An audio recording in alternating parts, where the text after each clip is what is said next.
वैभव आ जाता है तो भगवान को भूल जाता है। अरे कहाँ रहता है भगवान? पैसा ही सब कुछ भगवान है, रुपए ही सब कुछ भगवान है, पर ऐसा नहीं है।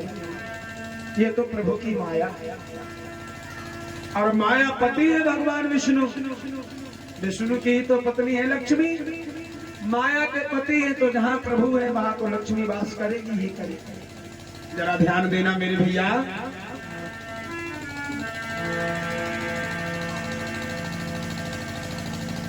पर बिना लक्ष्मी भगवान विष्णु भी अधूरे हैं। क्यों है? क्योंकि एक दूसरे के पूरक हुआ करते हैं, पति और पत्नी। और गृहस्थ आश्रम में दोनों का होना परम आवश्यक है। किसी अनुष्ठान में जब 7-5 वरदान मांगे जाते हैं तो पत्नी कोई कार्य करे तो पति को साथ ले, पति कोई काम करे तो पत्नी को साथ ले। एक दूसरे के पूरक होते हैं, अनुयायी होते हैं, और इसीलिए जोड़ा बनाया गया है। तो ऐसे ही लक्ष्मी मैया में भगवान विष्णु में बहस पड़ गई। लक्ष्मी जी कहने लगी हम बड़े हैं भाई, तो भगवान विष्णु बोले हम बड़े हैं भाई। पत्नी का दर्जा पति से हमेशा कम रहता है। अगर वास्तविकता देखी जाए तो दोनों बराबर है, सम है। लेकिन अगर नहीं को भरगोटी कुटुल हो जाए तो घर वाले पकड़ के जोत दे, थोड़ी देर टुन टुन कर ली, फिर भाई का कहीं जाओ हम रोटी रोटी का सुनाई नहीं।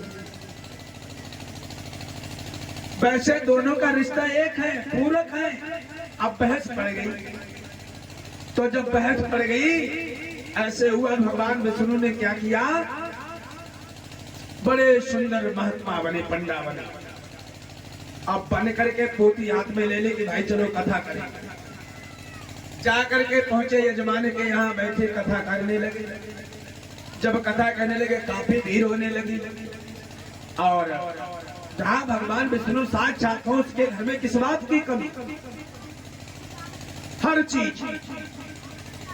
तो बड़ा सेवा हो लगी महाराज जी की, भगवान विष्णु।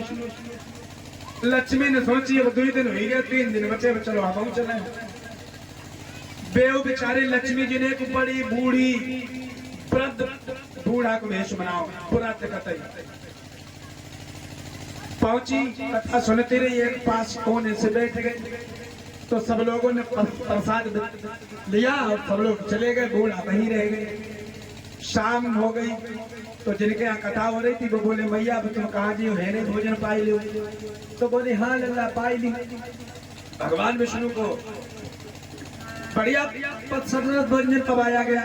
अब बूढ़ा माता को वो लक्ष्मी मैया को बैठा दिया। तो लक्ष्मी मैया को जब भोजन परोसने के लिए थाली आई, लक्ष्मी जी ने कहा देखो भैया हम दूसरों की थाली में खाते नहीं, हम अपनी थाली खुद ही संग लेके चलते हैं। अब जैसे उन्होंने जो पोटली बनी थी उस पोटली से जैसे सोने की थाली निकाली, अब बैठ के खाना उसी में परसोया, खाया। सोने की थाली, सोने का लोटा, सोने की चम्मच, कटोरी। अब उसके बाद जब खाना खाया, यजमान बोले मैया लाओ ये धोके तुम्हें दे दे। लक्ष्मी बोली नाय लला। बूढ़ा बोली लक्ष्मी के नाय लला, हम एक बार जिस थाली में भोजन कर लेते दोबारा उसमें करते ही नहीं है, पाते नहीं है। तो कहे तुम ले जाओ तुम्हारी होगी। अब धन के पार लोभ बढ़ने लगा। अब शाम को खाई एक खाली चम्मच लोटा हो गया, सुबह को हो गया। बोले ऐसे ही अम्मा 15 दिन रुक जाए हमारे गरीबी दूर।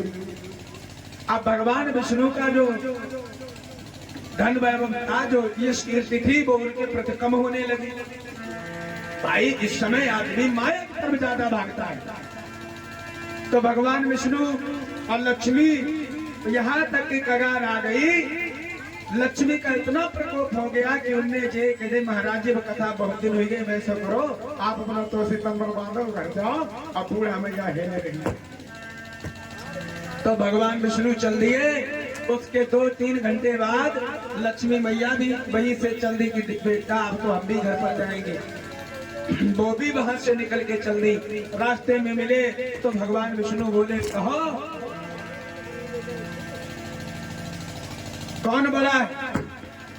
भगवान विष्णु कहने लगे बड़े तो हम ही हैं, आप ही हो, लेकिन ये है एक दूसरे के पूरक हैं, इसलिए चलो हम तुम ही है, तुम हम ही हो। और स्त्री जो है ना पुरुष की ही एक अंग है। जब स्त्री का निर्माण हुआ 9 बजे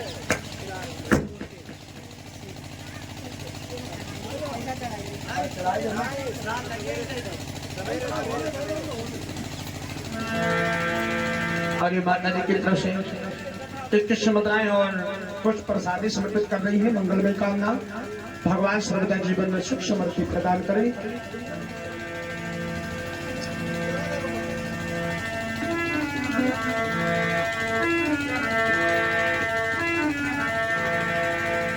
मेरी भैया,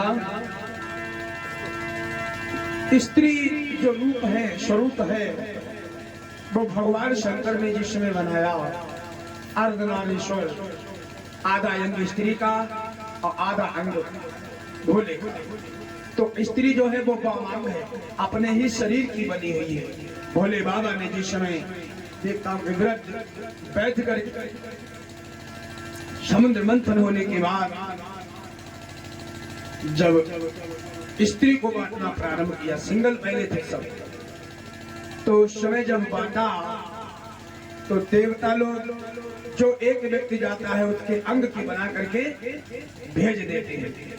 अब जो असुर लोग रहे, कुछ मंद बुद्धि के होते हैं, कुछ फस्त बुद्धि के होते हैं, तो बोले ऐसा करो, भोले बाबा है, फक्कर है, अच्छी अच्छी औरतें बांट रहे हैं, उन्हें जा थोड़ी न मालूम कि शरीर के ही अंग से बनाते हैं। कहे चलो चलो बढ़िया बढ़िया ले लो ना, ऐसा बाद में रोनी खुरी रह जाए। तो सब भगदड़ मच गई। तो जब भगदड़ मच गई तो भोले बाबा खान लेकर के सबके शरीर से अंगांग बनाने लगे। तो किसी की किसी अंग में पहुंच गए, किसी की किसी अंग में पहुंच गए। तो आजकल वही होता है, बारात जब हो जाती है दूसरे अंग की आ जाती है, तो कौन साल उखाड़ रुकी रुकी फिर चलेगी दूसरे घर। और जिसके अंग की मिल जाती है वो जीवन पर्यंत रहती है, चाहे सुख हो चाहे दुख हो, कैसी भी हो, तुम्हारा जीवन संपूर्ण साथ निभाएगी।